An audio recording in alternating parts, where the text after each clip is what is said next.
Sevgili dostlarım, hepinize merhaba. Ben Başkan 35. Öncelikle hepiniz kanalıma hoş geldiniz arkadaşlar. Bu videomuzda sizlerle birlikte dolar Türk lirası, euro Türk lirası ve sterlin Türk lirası para birimlerini birlikte incelemeye çalışalım. Özellikle sorduğunuz sorular arasında Metehan'ın sormuş olduğu soru ve Yıldıray'ın sormuş olduğu soru ve birçok arkadaşımızın sormuş olduğu soruya da bu video içerisinde cevap vermeye çalışalım. Nereden alalım, nereden satalım şeklindeki sorularınız. Bununla ilgili bir video yapmıştık. Fakat bu video içerisinde gene haftalık olarak bu konulara yatırım tavsiyesi olmamak koşuluyla değinelim. Dolar kuruyla hemen başlayalım. Dolar TL kuru fiyatlarında bizler için bakın arkadaşlar, bu günlük bir grafik. Günlük grafikte özellikle takip etmeniz gereken bant aralıklarını ben size vereyim. Bu kırılımlara göre kendiniz kararlarınızı verin. Şimdi 9.86 dolar TL kurunda bizler için bir tepe bölgesi. Bu tepe bölgesinin tekrardan görülebilmesi için dolar TL kurunda 9.75 bant aralığının yukarı yönlü kırılması şart. Bu bant aralığı yukarı yönlü kırılır ise 9.75-9.86 bant aralığı takip edilebilir. Peki diyeceksiniz, başkan 9.75 bant aralığı kırılmaz ise dolarda hangi bant aralığı çalışır? Evet, 9.75 bant aralığı yukarı yönlü kırılmaz ise de arkadaşlar bu sefer dolar TL kurunda 9.75-9.58 bant aralığı çalışır. Sizler için özellikle bu seviyeleri hazırladım. Sizler de bu şekilde takibinizi yapın. Şimdi 9.58 önemli bir bölge. Burası bir yükseliş kanalımız. Yani bu kanal 9.58-9.86 geniş band kanalı. 9.58 altında fiyatlamalar olur ise ne olur diye soracak olursanız, evet, 9.58 altında fiyatlamalar olur ise arkadaşlar bu sefer 9.58-9.48 band aralığı çalışmaya başlar. Yani düşüş band aralığıdır burası da. 9.48 altında da 9.42 ana kanal bandına doğru aşağı yönlü hareketler devam eder. O yüzden verdiğim band aralıklarını çok sıkı bir şekilde takipte kalın arkadaşlar. Çünkü bu band aralıkları çok önemli. Hatta bunun bir dolar kuru takip eden arkadaşlarımız varsa bu hafta itibariyle şuradaki ekran görüntüsünü de alıp takip etmeleri faydalarına olacaktır. Şimdi grafik üzerinde gelin sizlerle birlikte bakalım.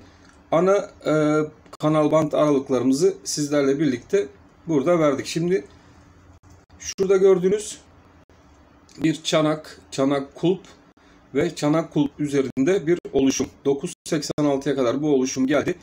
Geri çekilmelerde ilk takip etmeniz gerekecek bölge şuradaki üçgen içerisindeki EMA değeri olması lazım. Buradaki EMA değerimiz de bugün itibariyle 9.63 seviyesinden geçmekte arkadaşlar. Bu 9.63 ilk etapta takip etmeniz gereken önemli bir seviye. Bunun altındaki sarkmalarda ise dolar TL kurunda şurada gördüğünüz 9.58 seviyesine doğru aşağı yönlü ivmelenmeler yaşanabilir. O yüzden yukarıda 9.75 üçgen içerisindeki bölge 9.75, aşağıda da 9.58 bölgesi sizler için takipte kalmanız gereken önemli bir seviye. Buranın altı kırılımında birlikte arkadaşlar bu sefer buradaki 9.42 seviyesine kadar dolar TL kurunda aşağı yönlü ivmelenmeler yaşanabilir. Evet, önümüzde biliyorsunuz Merkez Bankası faiz kararı var. Geri çekilmeler, Merkez Bankası'nın son yapmış olduğu açıklamalar diyelim, Şahap Kavcıoğlu'nun yapmış olduğu açıklamalar dolar TL kurunda faiz indirimlerinin devam edeceği yönündeki açıklamalardı. Bu açıklamalar neticesinde dolar TL kuru hala diriliğini koruyor arkadaşlar. Yani bu bant aralıklarında destek bölgelerini sizler bir alım seviyesi olarak yatırım tavsiyesi olmamak koşuluyla değerlendirebilirsiniz. Fakat dediğim gibi destek bölgelerinin kırılımları tekrardan alt destek noktalarını takibe almanıza gerek duyabilir. O yüzden bugün itibariyle, bugün biliyorsunuz 8 Kasım 2021, bugün itibariyle artık dolar TL kurunda bir 9.86 bölgesi tepe olmuş durumda. Bu bölge geçilmediği sürece bunun üstündeki seviyeler henüz beklemek erken arkadaşlar.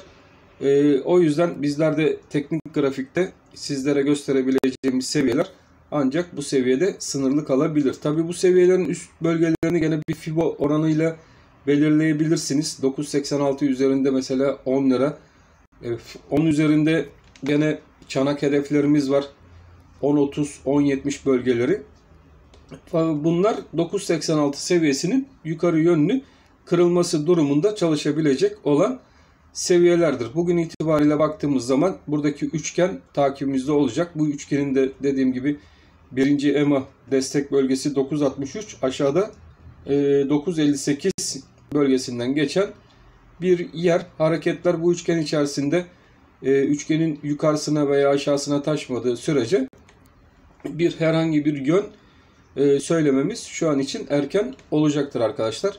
Sizler de buradaki yukarıdaki üçgen içerisindeki hareketleri ilk etapta takipte kalacaksınız. Ve ayrıca programın ilk başında verdiğim kanal hareketlerinde de günlük kapanışlarda takibinizde olsun. Bu kanal kapanışlarına göre sizler de kendinize bir yön belirleyebilirsiniz.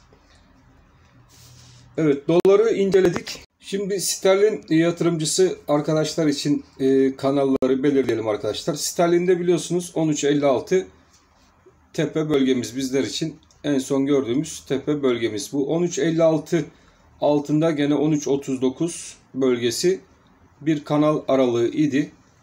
Ve bu 13.39 kanal aralığı altında kapanışlar geldikten sonra arkadaşlar bizlerin ikinci bir kanal aralığı olarak 13.39 13 bölgesi takip etmemiz gereken bir kanal aralığı haline geldi. Şu saat itibariyle baktığımız zaman 13.04 13.05 civarlarında dolaşan bir sterlin kuru görmekteyiz arkadaşlar. Sterlin kurunda gene bir kanal aralığı günlükte takip edilmesi gereken 13-13.6 kapanışlarda ise arkadaşlar 12.97 ve onun altında 12.88 seviyelerinde bulunan kanal aralıkları takipte kalınılmalı. Şimdi grafik üzerinde baktığımız zaman sterlinde de bizler için bir çanak formasyonu ve kulp formasyonu, ayrıca bir filama formasyonu göze çarpıyor. Bu filamanın alt tarafından geçen bölge arkadaşlar, bu sterlinde özellikle takip edilmesi gereken bir bölge. Şuradaki 12.97 bölgesinden geçen yer. Bu 12.97 bölgesi sterlinde önemli bir bölge. Sıkı bir şekilde takip edilmesi gereken bir bölge. Bunun gene üst tarafında geçen bölgede arkadaşlar 13.36. Tam net alalım bu da 13. Evet, 13.36 diyelim. Evet, şurası 13.36 ve altta 12.97 bölgesi.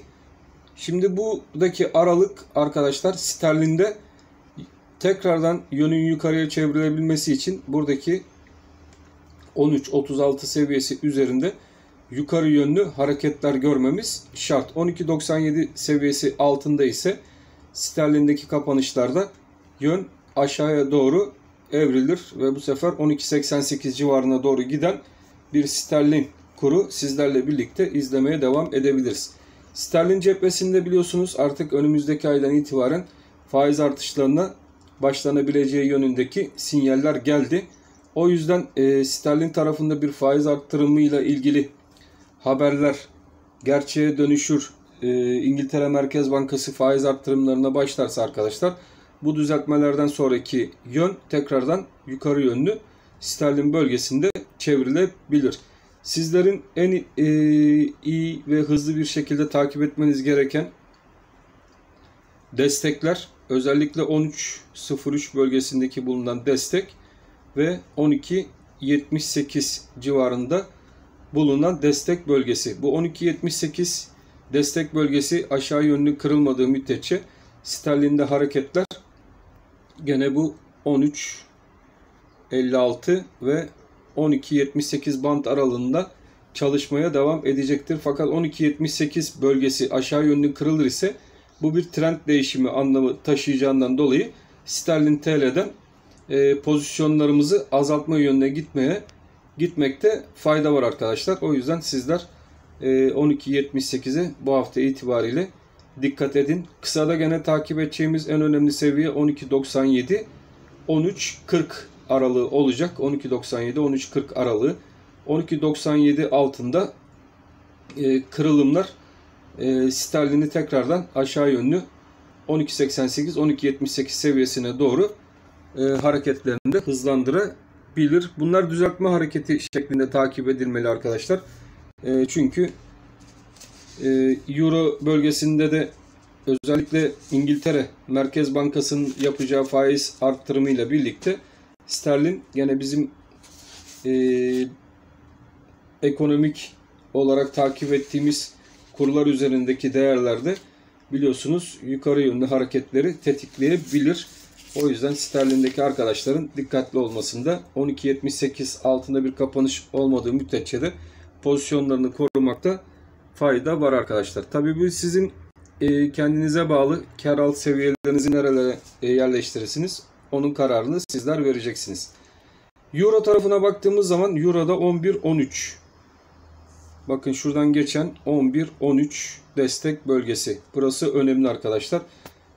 Buranın kırılımı halinde Euro'da tekrardan 11 TL seviyesine doğru hareketler görebiliriz. 11.13 üzerindeki band aralığımız Euro'yu takip eden arkadaşlarımız için 11.13 üzerindeki 11.34. Evet, şurası bir band aralığı. Gene 11.48 ve 11.34. Burası da bir band aralığı olarak Euro'da çalışmasını beklediğimiz band aralıkları.